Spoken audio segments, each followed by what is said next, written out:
So you found a smoked chicken wings recipe on YouTube. You followed all the tips, and all that got you was dry meat and rubbery skin. Yeah, I've been there too. I followed all the so-called pro tips. Crank the heat, add wood chips, drown them in sauce. And I still got soggy skin and weak smoke flavor. But here's the twist. It's not your smoker. It's the prep and the cooking process. Once I changed that, everything flipped on its head. Now my wings come out with a crispy outside and tender inside and loaded with smoke flavor. And today I'm going to show you that process step by step, plus the #1 fail, which ruins most people's smoked wings. So if you're ready, let's get started. Okay, so the biggest problem most people run into is dry wings. You're not sure what you did wrong. You grabbed a smoked chicken wing recipe, followed it to the letter, pulled those wings off the smoker, and they were tough and chewy. Makes you wonder why you even bothered at all. However, it turns out there was one major step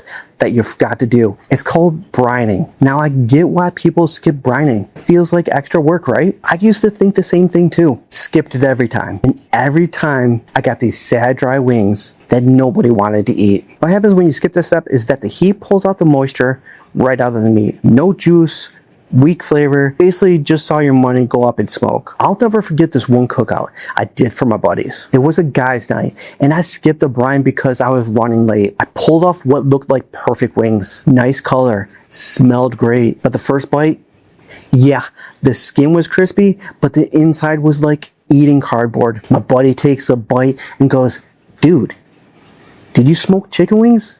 Or your wallet?" I was so embarrassed. That's when I knew I had to fix this. So here's the brine that turned it all around. Water, salt, brown sugar, and apple cider vinegar. Simple stuff you've got at your home. That vinegar adds a tang that boosts the smoke flavor without the sourness, which is important for smoked chicken wings. Now grab a big bowl, add 4 cups of water, a 1/4 cup of salt, a 1/4 cup of brown sugar, and a couple of tablespoons of that apple cider vinegar, and mix it up till everything's dissolved. Toss in your wings. I usually do 2 to 3 pounds at a time. Cover it up, throw it in the fridge overnight. If you're in a hurry, 4 hours will work too, but overnight is way better. It really gets in there deep. The next day, just drain them and pat them dry with paper towels. And that's it. You're already ahead of most people who try to smoke wings. And why does this work? Well, the brine locks in moisture deep inside the meat, which is important since wings don't have a lot of fat, and that fat is what usually keeps things juicy during the cooking process. With this step, you're all set for tender,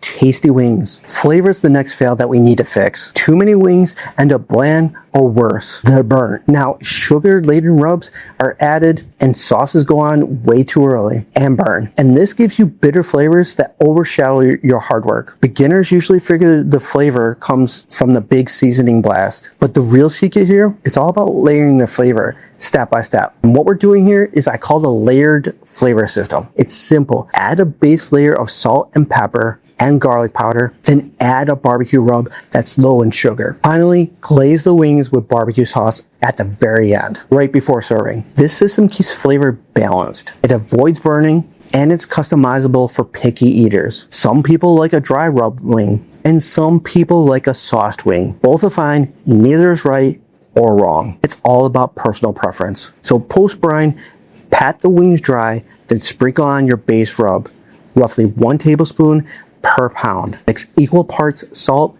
pepper, and garlic powder. Make sure that you get a good coating and rub it in gently. For the low sugar barbecue rub, use your favorite store-bought or homemade blend. And for sauces, have options ready like classic barbecue, buffalo, or mild lemon herb. Apply them fresh right before serving to keep things crispy. And here are some quick tips depending on your setup. Got an electric smoker? Add a water pan right from the start. You want to do this to keep that moisture locked in. Using a pellet smoker, applewood or hickory pellets are my go-to for that rich smoky flavor. Or maybe you're working with a basic charcoal grill or gas grill. No problem. Set the grill up for indirect or direct heat zones. Whatever you got works great for what we're about to go over. Before you do, when you use this flavor layer method, you'll be confident knowing that you're going to get wings with balanced layered flavors. Check out the rubs that I have linked in the description. These are my favorite ones that I have tested. Use them and it'll save you hours of trial and error of seeing what flavors work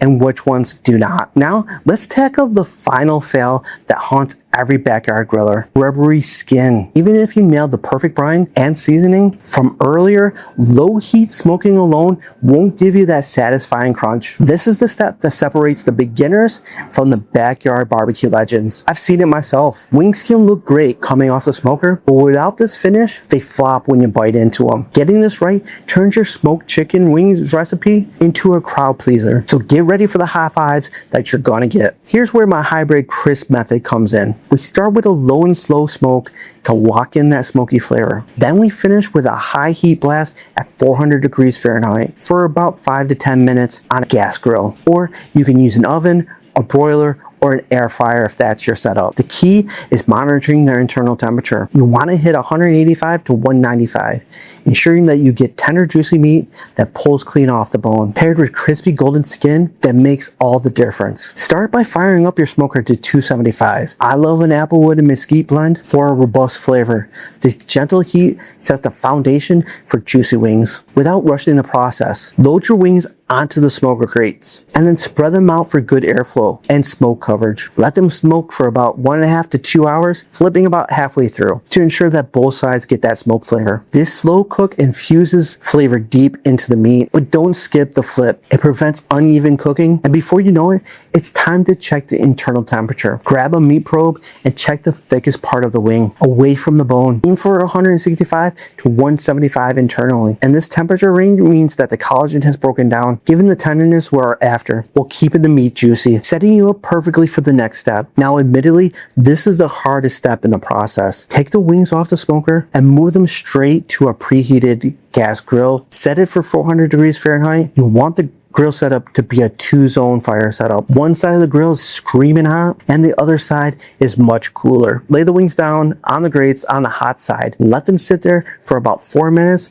and flip them for another 4 minutes to crisp up each side. If the skin is getting charred, then move them over to the cooler side. Now, if you don't have a grill, an oven, broiler, or an air fryer works too. Just 5 minutes per side, watching closely to avoid burning the skin, and then you're gonna aim for an internal temperature of 185 to 195, which is the perfect range. Doing it this way, we now get wings with a perfect crispy skin that elevates your smoked chicken wings recipe to a reliable go-to. And ever since I started using this method, I noticed that my family doesn't reach for a store-bought wing anymore. They know that mine are better. You'll be way less stressed during your cooking process now that you have a method you can count on, and it'll save you from tossing another failed batch to the dog. If you want a summary of this video, the complete step-by-step process, I'll go ahead and leave a link down in the comments for you. So there you go. We tackled dryness with brining, layered flavor, and perfected the crispy skin. Your smoked chicken wings recipe is now a backyard hit you can count on. But here's something I didn't mention at the start of this video. All these wings fixes are just the tip of the iceberg. Without the right approach, bigger cuts, like a whole chicken, can still end up dry or tough, no matter how good your smoker is. Click right here